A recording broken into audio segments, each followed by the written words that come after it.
阿康30出頭，毅然放棄家庭同事業，賣車以及花費多年嘅積蓄，只為到內地流浪兒童中心做義工。所遇到嘅小朋友，有因為家庭暴力、父母離異而走出嚟，亦都有因為家族喺黑社會，甚至乎父母係殺人犯嘅小朋友。內地流浪兒童問題嚴重，佢哋大多數以執垃圾、盜竊、被操控行乞為生，但係佢哋返到屋企所面對嘅問題更加大，於是就落入流浪、被救助、再流浪、再被救助嘅惡性循環當中。中國需要大量嘅義工，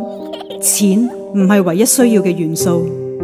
關懷、了解、明白、知識，呢啲都係錢買唔到嘅。我哋可以透過捐款嚟起一間學校，